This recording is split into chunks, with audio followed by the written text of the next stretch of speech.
ಪ್ರೀತಿಯ ಕೇಳುಗರಿಗೆ ನಮ್ಮ ಚಾನಲ್ಗೆ ಸ್ವಾಗತ. ನೀವು ನಮ್ಮ ಚಾನಲ್ಗೆ ಹೊಸಬರಾಗಿದ್ದರೆ ದಯವಿಟ್ಟು ಸಬ್ಸ್ಕ್ರೈಬ್ ಮಾಡಿಕೊಳ್ಳಿ. ವೀಕ್ಷಕರೇ, ಅದೃಷ್ಟವು ಒಂದು ಚಹಾ ಗ್ಲಾಸಿನಲ್ಲಿ ಅಡಗಿದೆ ಎಂದು ಎಂದಾದರೂ ಯೋಚಿಸಿದ್ದೀರೇನು? ಮುಂಜಾನೆಯ ಸುಮಾರು 9:30 ಸಮಯವಾಗಿತ್ತು. ಮಹಾರಾಷ್ಟ್ರದ ಒಂದು ಚಿಕ್ಕ ರೈಲ್ವೆ ಸ್ಟೇಷನ್ನಲ್ಲಿ ಒಬ್ಬ ಸಾಧಾರಣ ಯುವಕನು ಮೂಲೆಯಲ್ಲಿ ನಿಂತಿದ್ದನು. ಅವನ ಹೆಸರು ಆರವ್. ಒಂದು ಚಿಕ್ಕ ಚಹಾದ ಅಂಗಡಿಯಲ್ಲಿ ಪ್ರಯಾಣಿಕರಿಗೆ ಚಹಾ ಕೊಡಿಸುತ್ತಿದ್ದನು. ಅವನ ನಗುವಿನಲ್ಲಿ ಒಂದು ಬೇರೆಯದೇ ತನ್ನತನವಿತ್ತು. ಅವನ ಆ ಒಂದು ನಗು ಸೋತ ಜೀವಗಳಿಗೆ ಒಂದು ಕ್ಷಣ ಬದುಕಲು ಶಕ್ತಿಯನ್ನು ನೀಡುತ್ತಿತ್ತು. ಅಷ್ಟರಲ್ಲಿ ಸ್ಟೇಷನ್ನ ಹೊರಗಡೆ ಒಂದು ಹೊಳೆಯುವ ಕಾರು ಬಂದು ನಿಂತಿತು.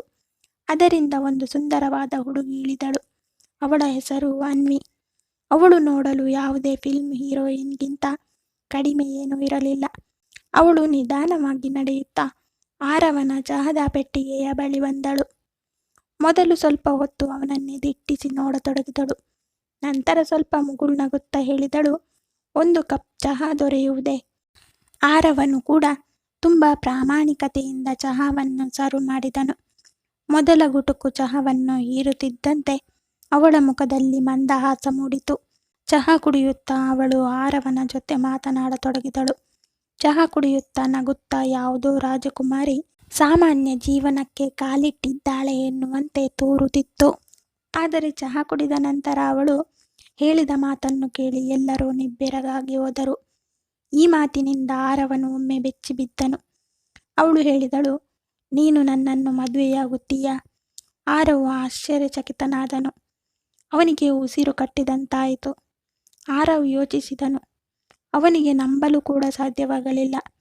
ಇಷ್ಟೊಂದು ಶ್ರೀಮಂತ ಸುಂದರವಾದ ಹುಡುಗಿ ಒಬ್ಬ ಸಾಮಾನ್ಯ ಚಹಾ ಮಾರುವವನೊಂದಿಗೆ ಈ ರೀತಿ ಪ್ರಶ್ನೆಯನ್ನು ಕೇಳಲು ಸಾಧ್ಯವೇ? ಇದೊಂದು ಸವಾಲಾಗಿರಲಿಲ್ಲ, ಇದೊಂದು ಸತ್ಯ ಘಟನೆಯ ಕಥೆಯಾಗಿತ್ತು. ಇದರ ಪರಿಣಾಮವೇನಾಗುತ್ತದೆ ಎಂದು ಏನೂ ಅರಿಯದ ಮುಗ್ಧ ಬಾಲಕ ಆರವನಿಗೆ ಗೊತ್ತಿರಲಿಲ್ಲ. ಏಕೆಂದರೆ ಈ ಕಥೆಯಲ್ಲಿ ಮುಂದೆ ನಡೆಯುವ ಘಟನೆಯನ್ನು ಕೇಳಿ ನೀವು ದಂಗಾಗಿ ಹೋಗುವಿರಿ. ಇಡೀ ಕಥೆಯನ್ನು ತಿಳಿದುಕೊಳ್ಳಲು ವಿಡಿಯೋವನ್ನು ಕೊನೆಯವರೆಗೂ ನೋಡಿ. ಜೊತೆಗೆ ವಿಡಿಯೋ ಲೈಕ್ ಮಾಡಿ, ಚಾನಲನ್ನು ಸಬ್ಸ್ಕ್ರೈಬ್ ಮಾಡಿ. ಆರವನ ಜನ್ಮ ಉತ್ತರ ಪ್ರದೇಶದ ಬಲಿಯಾ ಎಂಬ ಊರಿನಲ್ಲಿ ಆಗಿತ್ತು. ಅವರ ಪರಿವಾರವು ಸಾಧಾರಣವಾಗಿತ್ತು. ಅಪ್ಪ, ಅಮ್ಮ ಮತ್ತು ಒಬ್ಬಳು ತಂಗಿ ಇದ್ದಳು. ಅವರ ಬಳಿ ಹಣ ಇಲ್ಲದಿದ್ದರೂ ಪ್ರೀತಿ ಮತ್ತು ಖುಷಿಗೆ ತೊಂದರೆ ಇರಲಿಲ್ಲ. ಅವರ ಮನೆಯಲ್ಲಿ ಪ್ರೀತಿಯಾಗಲಿ ಖುಷಿಯಾಗಲಿ ಎಂದಿಗೂ ಖಾಲಿಯಾಗುತ್ತಿರಲಿಲ್ಲ. ಆರವನು ಬಾಲ್ಯದಿಂದಲೇ ಓದಿನಲ್ಲಿ ಜಾಣನಾಗಿದ್ದನು. ಆದರೆ ಬಡತನದ ಪರಿಸ್ಥಿತಿಯು ಅವನನ್ನು ಪ್ರೌಢನಾಗುವುದಕ್ಕಿಂತ ಮೊದಲೇ ಅವನನ್ನು ದೊಡ್ಡವನಾಗಿ ಮಾಡಿತು. ಸ್ಕೂಲ್ನ ಓದು ಮುಗಿಸಿದ ನಂತರ ತನ್ನ ತಂದೆಯ ಜೊತೆಗೆ ಕೂಲಿ ಕೆಲಸ ಮಾಡಲು ಶುರು ಮಾಡಿದ. ಮನೆಯಲ್ಲಿ ಅಮ್ಮನ ಪ್ರೀತಿ, ತಂಗಿಯ ನಗು, ಅಮ್ಮನ ಮಮತೆ ಅವನ ಅತಿ ದೊಡ್ಡ ಆಸ್ತಿಯಾಗಿತ್ತು. ಆದರೆ ವಿಧಿಯಾಟವೇ ಬೇರೆಯಾಗಿತ್ತು. ಒಂದು ದಿನ ಆಕಸ್ಮಿಕವಾಗಿ ಆರವನ ತಂದೆಯ ಸಾವಾಯಿತು. ಆ ಒಂದು ಘಟನೆಯಿಂದ ಇಡೀ ಮನೆಯ ಚಿತ್ರಣವೇ ಬದಲಾಯಿತು. 17 ವರ್ಷ ವಯಸ್ಸಿನ ಆರವ್ ಈಗ ಮನೆಯ ಆಸರೆಯಾಗಿದ್ದನು. ತಂಗಿ ಓದು, ಅಮ್ಮನ ಔಷಧಿ ಖರ್ಚು, ಮನೆಯ ಖರ್ಚು ವೆಚ್ಚ ಎಲ್ಲವೂ ಅವನ ಎಳೆ ಹೆಗಲಿನ ಮೇಲೆ ಬಿತ್ತು. ಅವನ ತಂದೆಯ ಸಾವಿನ ನಂತರ ಅವನ ಪ್ರಪಂಚವೇ ನಿಂತಂತಾಯಿತು. ಅಮ್ಮನ ಮಮತೆಯ ಕಣ್ಣುಗಳಲ್ಲಿ ಈಗ ಕೇವಲ ಚಿಂತೆ ಕಾಡತೊಡಗಿತ್ತು. ಅವನ ತಂಗಿಯ ನಗು ಮಾಯವಾಗಿ ಹೋಗಿತ್ತು. ಬೆಳಗ್ಗೆ ಎದ್ದಾಗ ಸವಾಲುಗಳೇ ಎದುರಾಗುತ್ತಿದ್ದವು. ಈಗೇನಾಗುತ್ತದೆ, ಮುಂದೇನು ಮಾಡಬೇಕು ಎಂಬ ಇತ್ಯಾದಿ ಪ್ರಶ್ನೆಗಳು ಅವನನ್ನು ಕಾಡುತ್ತಿದ್ದವು. ಒಂದು ದಿನ ಆರವ್ ತನ್ನ ಮನೆಯಂಗಳದಲ್ಲಿ ಕುಳಿತುಕೊಂಡಿದ್ದನು. ಅವನ ಕೈಯಲ್ಲಿ ಒಂದು ಹಳೆಯ ಜೋಳಿಗೆ ಇತ್ತು. ಮನಸ್ಸಿನಲ್ಲಿ 1,000 ಪ್ರಶ್ನೆಗಳು ಎದ್ದಿದ್ದವು. ಆಗ ಅವನಿಗೆ ನೆನಪಾಯಿತು. ಅವನ ಶಾಲೆಯ ಗೆಳೆಯ ರಾಹುಲ್. ಅವನ ತಂದೆ ಮುಂಬೈನಲ್ಲಿ ಕೆಲಸ ಮಾಡುತ್ತಿದ್ದರು. ರಾಹುಲ್ ಆಗಾಗ ಹೇಳುತ್ತಿದ್ದನು, ಮುಂಬೈಗೆ ಹೋಗಿ ಕಷ್ಟಪಟ್ಟರೆ ತುಂಬ ಹಣ ಸಂಪಾದಿಸಬಹುದು. ಯಾವಾಗಲೂ ಹೀಗೆ ಹೇಳುತ್ತಿದ್ದನು. ಮತ್ತಿನ್ನೇನು? ತಕ್ಷಣ ಅವನು ತನ್ನ ಅಮ್ಮನ ಬಳಿಗೆ ಹೋದನು. ಮತ್ತೆ ಹೇಳಿದನು, "ಅಮ್ಮ, ನಾನು ಮುಂಬೈಗೆ ಹೋಗಬೇಕು. ಒಳ್ಳೆಯ ಕೆಲಸ ಸಿಕ್ಕರೆ ತಂಗಿಯ ಓದನ್ನು ಕೂಡ ಪೂರ್ಣಗೊಳಿಸುತ್ತೇನೆ ಮತ್ತು ಅವಳ ಮದುವೆಯನ್ನು ಕೂಡ ವಿಜೃಂಭಣೆಯಿಂದ ಮಾಡುತ್ತೇನೆ." ಅಮ್ಮ ಮೊದಲು ಸುಮ್ಮನಾದಳು. ಆದರೆ ಅಮ್ಮನಿಗೆ ಮೊದಲೇ ಸಹಿಸಿಕೊಳ್ಳಲು ಸಾಧ್ಯವಾಗಲಿಲ್ಲ. ಅವಳ ಕಣ್ಣಿಂದ ಹೊರಬರುತ್ತಿರುವ ಕಣ್ಣೀರು ನಿಲ್ಲುವ ಹಾಗೆ ಕಾಣಲಿಲ್ಲ. ನನ್ನ ಪ್ರೀತಿಯ ಮುದ್ದು ಮಗನನ್ನು ಆ ಅಪರಿಚಿತ ಪ್ರಪಂಚಕ್ಕೆ ಹೇಗೆ ಕಳುಹಿಸಲಿ? ಆಗ ಆರವನು ತನ್ನ ಜೋಳಿಗೆಯನ್ನು ಕೈಯಲ್ಲಿ ತೆಗೆದುಕೊಳ್ಳುತ್ತಾ ಹೇಳಿದನು, ಅಮ್ಮ, ನಾನು ಇಲ್ಲಿಯೇ ಉಳಿದರೆ ನಾವೆಲ್ಲರೂ ಬೀದಿಗೆ ಬರುತ್ತೇವೆ. ಒಂದು ವೇಳೆ ನಾನು ಅಲ್ಲಿಗೆ ಹೊರಟು ಹೋದರೆ ಬಹುಶಃ ನಾವು ಮೇಲೆದ್ದು ಬರಬಹುದು. ಆಗ ಅವರ ಅಮ್ಮನು ನಡುಗುತ್ತಿರುವ ಕೈಗಳಿಂದ ತಲೆಯನ್ನು ಆಡಿಸಿದಳು ಮತ್ತು ಆಶೀರ್ವಾದ ನೀಡುತ್ತಾ ಹೇಳಿದಳು, ಹೋಗು ಮಗನೇ, ನಿನಗೆ ಆ ದೇವರ ಆಶೀರ್ವಾದ ಯಾವತ್ತೂ ಇದೆ. ಮಾರನೇ ದಿನ ಒಂದು ಹರಿದು ಹೋದ ಹಳೆಯ ಜೋಳಿಗೆಯಲ್ಲಿ 2 ಜೋಡಿ ಬಟ್ಟೆಗಳನ್ನು ಇಟ್ಟನು. ಅಮ್ಮನ ಕೈಯಿಂದ ಚಿಕ್ಕ ಪ್ರಸಾದದ ಪೊಟ್ಟಣವನ್ನು ತೆಗೆದುಕೊಂಡನು ಮತ್ತು ಒದ್ದೆಯಾದ ಕಣ್ಣುಗಳಿಂದ ತನ್ನ ಹಳ್ಳಿಯನ್ನು ನೋಡುತ್ತಾ ಮುಂಬೈ ಕಡೆಗೆ ಹೊರಟನು.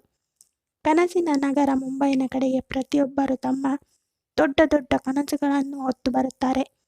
ಆದರೆ ಯಾರು ಯಶಸ್ವಿಯಾಗುತ್ತಾರೆಂದರೆ, ಯಾರು ಎದೆಗುಂದದೆ ಸೋಲನ್ನು ಒಪ್ಪಿಕೊಳ್ಳುವುದಿಲ್ಲವೋ ಅವರು ತಮ್ಮ ಜೀವನದಲ್ಲಿ ಗೆಲುವನ್ನು ಸಾಧಿಸುತ್ತಾರೆ. ರೈಲ್ವೆ ಸ್ಟೇಷನ್ನಲ್ಲಿ ಆರವನು ತನ್ನ ಹೆಜ್ಜೆಯನ್ನು ಇಡುತ್ತಿದ್ದಂತೆ ತಾನು ಒಂದು ಬೇರೆ ಪ್ರಪಂಚಕ್ಕೆ ಬಂದು ತಲುಪಿದ್ದೇನೆ ಎಂದು ಅವನಿಗೆ ಭಾಸವಾಯಿತು. ಅಲ್ಲಿನ ಜನಜಂಗುಳಿ, ಗದ್ದಲ, ವಾಹನಗಳ ಓಡಾಟ, ಬಹುಮಟ್ಟಿಗೆ ಎತ್ತರವಾದ ಕಟ್ಟಡಗಳು, ಹೀಗೆ ಪ್ರತಿಯೊಂದು ಮುಖವು ತನ್ನದೇ ಆದ ಲೋಕದಲ್ಲಿ ಮುಳುಗಿತ್ತು. ರಾಹುಲನ ತಂದೆಯು ಅವನನ್ನು ಸ್ಟೇಷನ್ನಿಂದ ಪಿಕಪ್ ಮಾಡಿದನು ಮತ್ತು ಒಂದು ವರ್ಕ್ಶಾಪ್ಗೆ ಕರೆದುಕೊಂಡು ಹೋಗಿಬಿಟ್ಟ. ಕೆಲಸ ತುಂಬ ಕಠಿಣವಾಗಿತ್ತು. ತುಂಬ ಹೊತ್ತಿನವರೆಗೆ ಅಲ್ಲಿ ನಿಂತುಕೊಳ್ಳಬೇಕಾಗಿತ್ತು. ಕೈಗಳಲ್ಲಿ ಬೊಕ್ಕೆಗಳು ಏಳುತ್ತಿದ್ದವು. ಆದರೆ ಆರವನಿಗೆ ತನ್ನ ಕನಸುಗಳನ್ನು ಪೂರ್ಣಗೊಳಿಸಬೇಕಾಗಿತ್ತು. ಅವನು ಇಡೀ ದಿನ ವರ್ಕ್ಶಾಪ್ನಲ್ಲಿ ಬೆವರನ್ನು ಹರಿಸಿದನು ಮತ್ತು ರಾತ್ರಿ ಸ್ಟೇಷನ್ ಬಳಿ ಒಂದು ಚಿಕ್ಕ ಚಾಯ್ ಪೆಟ್ಟಿಗೆ ಅಂಗಡಿಯ ಬಳಿ ಒಬ್ಬ ಮುದುಕ ಮಾಧವ್ ಬಾಬಾ ಅವರ ಬಳಿ ಸಹಾಯಕನಾಗಿ ಕೆಲಸ ಮಾಡಲು ಶುರು ಮಾಡಿದನು. ಮಾಧವ್ ಬಾಬಾ ಅವರ ಟೈಮ್ ಕೂಡ ಸರಿಯಾಗಿರಲಿಲ್ಲ. ಅವರು ಒಬ್ಬಂಟಿಯಾಗಿದ್ದರು. ಬೇರೆ ಯಾರೂ ಅವರಿಗೆ ಆಸರೆಯಾಗಿರಲಿಲ್ಲ. ಒಂದು ಚಿಕ್ಕ ಪೆಟ್ಟಿಗೆಯ ಚಹಾ ಅಂಗಡಿಯನ್ನು ಆಸರೆಯಾಗಿಟ್ಟುಕೊಂಡು ಅವರು ಬದುಕುತ್ತಿದ್ದರು. ಆರವನ ಕಠಿಣ ಪರಿಶ್ರಮ ಮತ್ತು ಪ್ರಾಮಾಣಿಕತೆಯನ್ನು ನೋಡಿ ಅವರು ಅವನನ್ನು ತಮ್ಮ ಬಳಿ ಕೆಲಸಕ್ಕೆ ಇಟ್ಟುಕೊಂಡರು ಮತ್ತು ಹೇಳುತ್ತಿದ್ದರು, ಮಗ, ನೀನು ನನಗೆ ಆಸರೆಯಾಗು. ನೀನು ನನಗೆ ಆಸರೆಯಾದರೆ ಈ ಅಂಗಡಿಯು ನಿನ್ನದೇ, ಇದರ ಲಾಭವೆಲ್ಲವೂ ನಿನ್ನದೇ. ಹೀಗೆ ದಿನಗಳು ಕಳೆಯತೊಡಗಿದವು. ಆರವನು 2 ಕಡೆಗೂ ತುಂಬ ಕಷ್ಟಪಟ್ಟು ನಿಯತ್ತಿನಿಂದ ಕೆಲಸ ಮಾಡಿದನು. ಕೆಲವೇ ತಿಂಗಳುಗಳಲ್ಲಿ ತನ್ನ ಹಳ್ಳಿಗೆ ಹಣವನ್ನು ಕಳಿಸಲು ಶುರು ಮಾಡಿದನು. ಏಕೆಂದರೆ ತನ್ನ ಅಮ್ಮ ಹಣಕ್ಕಾಗಿ ಪರದಾಡಿ ಬೇರೆ ಕಡೆ ಕೂಲಿ ಕೆಲಸ ಮಾಡಬಾರದು ಮತ್ತು ತಂಗಿಯ ಮದುವೆಯನ್ನು ಒಂದು ಒಳ್ಳೆಯ ಮನೆತನದೊಂದಿಗೆ ಮಾಡಲು ಸಾಧ್ಯವಾಗಬೇಕು ಎಂದು ಅಂದುಕೊಂಡನು. ಅನಂತರ ಒಂದು ದಿನ ಹಳ್ಳಿಯಿಂದ ಒಂದು ಪತ್ರ ಬಂದಿತು. ಅದರಲ್ಲಿ ಹೀಗೆ ಬರೆದಿತ್ತು, ನಿನ್ನ ತಂಗಿ ಪ್ರಿಯಾಂಕಳಿಗೆ ಒಳ್ಳೆಯ ಸಂಬಂಧ ಕೂಡಿ ಬಂದಿದೆ. ಇದನ್ನು ಕೇಳಿ ಆರವನ ಖುಷಿಗೆ ಪಾರವೇರಲಿಲ್ಲ. ಅವನು ತನ್ನ ಕಠಿಣ ಪರಿಶ್ರಮದಿಂದ ಸಂಪಾದಿಸಿದ ಎಲ್ಲ ಹಣವನ್ನು ಒಟ್ಟುಗೂಡಿಸಿದನು. ಚಹಾ ಮಾರಾಟ ಮಾಡಿ ಬಂದ ಲಾಭವನ್ನು ಕೂಡ ಒಟ್ಟುಗೂಡಿಸಿದನು. ಎಲ್ಲ ಹಣವನ್ನು ತೆಗೆದುಕೊಂಡು ಹಳ್ಳಿಗೆ ಬಂದನು. ಅಮ್ಮನ ಮುಖದಲ್ಲಿ ಮಂದಹಾಸ ಮೂಡಿಸಲು ಮತ್ತು ತನ್ನ ಪ್ರೀತಿಯ ತಂಗಿಯ ಕೈಗೆ ಮೆಹಂದಿಯನ್ನು ಹಚ್ಚಲು ಅವನು ತನ್ನ ಹಳ್ಳಿಗೆ ಮರಳಿ ಬಂದನು. ತಂಗಿಯ ಮದುವೆಯು ಬಹಳ ವಿಜೃಂಭಣೆಯಿಂದ ನಡೆಯಿತು. ಹಳ್ಳಿ ಮೂಕ ವಿಸ್ಮಿತವಾಗಿ ನೋಡುತ್ತಿತ್ತು. ಇವನು ಅದೇ ಆರವನಾಗಿದ್ದನು. ಈ ಮೊದಲು ಆರವನ ಕುಟುಂಬ ನಿರ್ಗತಿತವಾಗಿತ್ತು. ಈಗ ಅಮ್ಮ ಹಾಗೂ ಮಗ ಇಬ್ಬರು ಸೇರಿ ಮಗಳ ಮದುವೆಯನ್ನು ವಿಜೃಂಭಣೆಯಿಂದ ಮಾಡಿದರು. ಆದರೆ ಮದುವೆಯೆಲ್ಲ ಮುಗಿದ ಮೇಲೆ ಆರವನಿಗೆ ಅರಿವಾಯಿತು, ಈಗ ಹಳ್ಳಿಯಲ್ಲಿ ಅವನಿಗೆ ಉಳಿಯಲು ಮನಸ್ಸಾಗುತ್ತಿರಲಿಲ್ಲ. ಈಗ ಅವನಿಗೆ ಅದೇ ಕೂಗು ಕರೆಯತೊಡಗಿತು. ಮುಂಬೈ ಮತ್ತೆ ಕೈ ಬೀಸಿ ಕರೆಯತೊಡಗಿತು.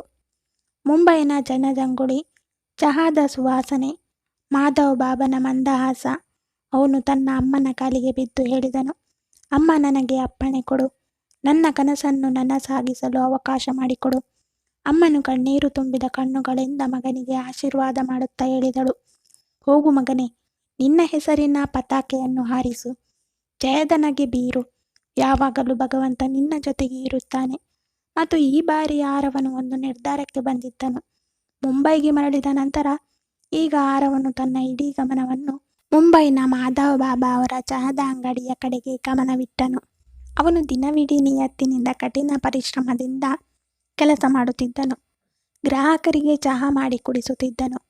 ರಾತ್ರಿ ಅಂಗಡಿಯ ಎಲ್ಲ ಲೆಕ್ಕಾಚಾರಗಳನ್ನು ತಾನೇ ಸ್ವತಃ ಮಾಡಿಕೊಳ್ಳುತ್ತಿದ್ದನು. ಈಗ ಈ ಅಂಗಡಿಯು ಅವನದಾಗಿತ್ತು. ಬಾಬಾನು ಅಂಗಡಿಯನ್ನು ನಿಸ್ವಾರ್ಥ ಭಾವದಿಂದ ಆರವನ ಸುಪರ್ದಿಗೆ ಒಪ್ಪಿಸಿದ್ದನು ಮತ್ತು ಆರವನು ಕೂಡ ಬಾಬನನ್ನು ತನ್ನ ತಂದೆಯಂತೆ ಒಪ್ಪಿಕೊಂಡು ಅವನನ್ನು ಚೆನ್ನಾಗಿ ನೋಡಿಕೊಳ್ಳುತ್ತಿದ್ದನು. ಈಗ ಆರವನ ಜೀವನ ಒಂದು ಸರಳ ರೇಖೆಯಲ್ಲಿ ಸಾಗುತ್ತಿತ್ತು. ಸ್ವಚ್ಛವಾದ, ಸಾಧಾರಣವಾದ, ಮುಕ್ತ ಮನಸ್ಸಿನಿಂದ ಕೂಡಿರುವ ಚಿಕ್ಕ ಚಿಕ್ಕ ಕನಸುಗಳಲ್ಲಿ ಅವನು ಖುಷಿಯಾಗಿದ್ದನು. ತಾನೊಬ್ಬ ಒಳ್ಳೆಯ ಮಗನಾಗಬೇಕೆಂದು ಅವನ ಆಸೆಯಾಗಿತ್ತು ಮತ್ತು ತನ್ನ ತಾಯಿಗಾಗಿ ಒಂದು ಚಿಕ್ಕ ಪ್ರಪಂಚವನ್ನು ನಿರ್ಮಾಣ ಮಾಡಬೇಕೆಂದುಕೊಂಡಿದ್ದನು. ಆದರೆ ಅವನ ವಿಧಿ ಬರಹವೇ ಬೇರೆಯಾಗಿತ್ತು. ಒಂದು ದಿನ ಶ್ರಾವಣ ಮಾಸದ ಮೊದಲ ದಿನಗಳಲ್ಲಿ ಸುರಿದ ಮಳೆಯಿಂದ ಇಡೀ ಸ್ಟೇಷನ್ ತೊಯ್ದು ಹೋಗಿತ್ತು. ಹರಿಯುತ್ತಿರುವ ಮಳೆಯ ನೀರು ಪ್ಲಾಟ್ಫಾರ್ಮ್ನಲ್ಲಿ ಆ ಕಡೆ ಈ ಕಡೆ ಹರಿದಾಡುತ್ತಿತ್ತು ಮತ್ತು ಆರವ್ ಸುರಿಯುತ್ತಿರುವ ಮಳೆಯಲ್ಲಿ ನೆನೆಯುತ್ತಾ ತನ್ನ ಚಹಾ ಪೆಟ್ಟಿಗೆಯ ಅಂಗಡಿಯ ಸಾಮಾನುಗಳನ್ನು ಮಳೆಯಲ್ಲಿ ನೆನೆಯದಂತೆ ಮುಚ್ಚಿಡುತ್ತಿದ್ದನು. ಈ ಗಡಿಬಿಡಿಯಲ್ಲಿ ಆಕಸ್ಮಿಕವಾಗಿ ಅವನ ದೃಷ್ಟಿ ಒಂದು ಹುಡುಗಿಯ ಮೇಲೆ ಬಿತ್ತು. ಒಬ್ಬಂಟಿಯಾಗಿ ಮಳೆಯಲ್ಲಿ ನೆನೆಯುತ್ತಾ ನಡೆದು ಬರುತ್ತಿದ್ದಳು. ಅವಳ ಮುಖದಲ್ಲಿ ಒಂದು ವಿಚಿತ್ರವಾದ ಗಾಬರಿ ಇತ್ತು ಮತ್ತು ಕಣ್ಣಿನಲ್ಲಿ ಒಂದು ಆಳವಾದ ಉದಾಸೀನತೆ ಇತ್ತು. ಆ ಹುಡುಗಿ ಬೇರೆ ಯಾರೂ ಆಗಿರಲಿಲ್ಲ, ಅದೇ ಆನ್ವಿಯಾಗಿದ್ದಳು. ಇಂದು ನಾವು ಅವಳ ಕಥೆಯನ್ನು ಕೇಳುತ್ತಿದ್ದೇವೆ. ಆರವನಿಗೆ ಅರ್ಥವಾಗುವುದಕ್ಕಿಂತ ಮೊದಲೇ ಆನ್ವಿ ಕಾಲು ಜಾರಿದಂತಾಗಿ ತನ್ನ ಬ್ಯಾಲೆನ್ಸ್ ತಪ್ಪಿ ಹೋದಳು. ಆಕಸ್ಮಿಕವಾಗಿ ಅವಳು ಪ್ಲಾಟ್ಫಾರ್ಮ್ನಲ್ಲಿ ಬಿದ್ದು ಹೋದಳು. ಆ ಜನಜಂಗುಳಿಯ ಪಟ್ಟಣದಲ್ಲಿ ಸಾವಿರಾರು ಕಣ್ಣುಗಳು ಅವಳು ಬೀಳುತ್ತಿರುವುದನ್ನು ನೋಡುತ್ತಿದ್ದರು. ಆದರೆ ಯಾರೂ ಕೂಡ ಅವಳಿಗೆ ಸಹಾಯ ಮಾಡುವ ಮನಸ್ಥಿತಿ ತೋರಲಿಲ್ಲ. ಆದರೆ ಆರವನ ಮನಸ್ಸು ತಡೆಯಲಿಲ್ಲ. ಅವನ ಅಮ್ಮನು ಮನುಷ್ಯತ್ವದ ಪಾಠವನ್ನು ಹೇಳಿದ್ದಳು ಮತ್ತು ತಂದೆಯು ಕಷ್ಟದಲ್ಲಿರುವವರಿಗೆ ಸಹಾಯ ಮಾಡುವುದನ್ನು ಕಲಿಸಿದ್ದರು. ಅವನು ಒಂದು ಕ್ಷಣವೂ ಕೂಡ ನಿಲ್ಲಲಿಲ್ಲ.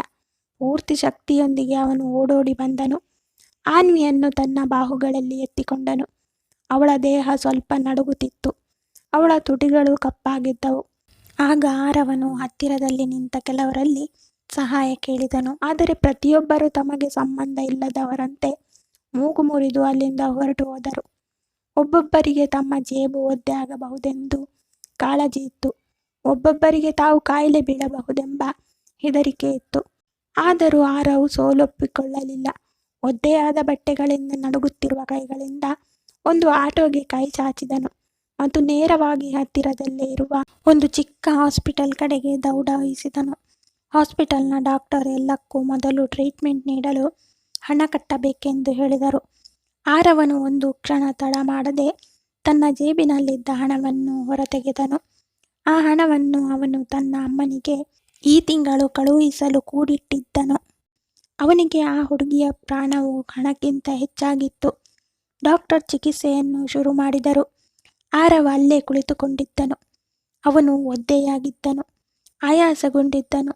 ಆದರೆ ಮನದಲ್ಲಿ ಆ ಹುಡುಗಿಯ ಪ್ರಾಣವನ್ನು ರಕ್ಷಿಸು ಎಂದು ದೇವರಲ್ಲಿ ಕೇಳಿಕೊಂಡನು. ಸ್ವಲ್ಪ ಹೊತ್ತಿನಲ್ಲಿ ಡಾಕ್ಟರ್ ಹೊರಗಡೆ ಬಂದರು. ಮುಗುಳ್ನಗುತ್ತಾ ಹೇಳಿದರು, ಈಗ ಯಾವುದೇ ಚಿಂತೆ ಮಾಡುವ ಅವಶ್ಯಕತೆ ಇಲ್ಲ. ಹುಡುಗಿ ಅಪಾಯದಿಂದ ಪಾರಾಗಿದ್ದಾಳೆ. ಆಗ ಆರವನು ಒಂದು ನೆಮ್ಮದಿಯ ನಿಟ್ಟುಸಿರನ್ನು ಹೊರಹಾಕಿದನು. ಆಗ ಡಾಕ್ಟರ್ ಹೇಳಿದರು, ಈ ಹುಡುಗಿಯ ಹೆಸರು ಆನ್ವಿ. ಈ ಪಟ್ಟಣದ ಅತ್ಯಂತ ಶ್ರೀಮಂತ ವ್ಯಾಪಾರಿಯೊಬ್ಬರ ಮಗಳಾಗಿದ್ದಾರೆ. ಮಳೆಯನ್ನು ನೋಡಿದಾಗ ಅಥವಾ ಹೆಚ್ಚು ನೀರನ್ನು ನೋಡಿದಾಗ ಆಗಾಗ ಇವಳು ಈ ರೀತಿ ಪ್ರಜ್ಞೆ ತಪ್ಪಿ ಬೀಳುತ್ತಾಳೆ.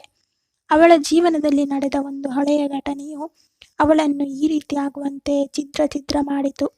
ಅಂದಿನಿಂದ ಇವಳಿಗೆ ಈ ರೀತಿಯ ಕಾಯಿಲೆ ಉಂಟಾಗಿದೆ. ಆರವನು ಇದನ್ನೆಲ್ಲವನ್ನು ಸುಮ್ಮನೆ ಕೇಳಿಸಿಕೊಂಡನು ಮತ್ತು ಡಾಕ್ಟರಲ್ಲಿ ಕೈ ಜೋಡಿಸಿ ಹೇಳಿದನು, ಡಾಕ್ಟರ್ ಸಾಹೇಬರೇ, ಈಗ ನೀವು ಈ ಹುಡುಗಿಯನ್ನು ನೋಡಿಕೊಳ್ಳಿ.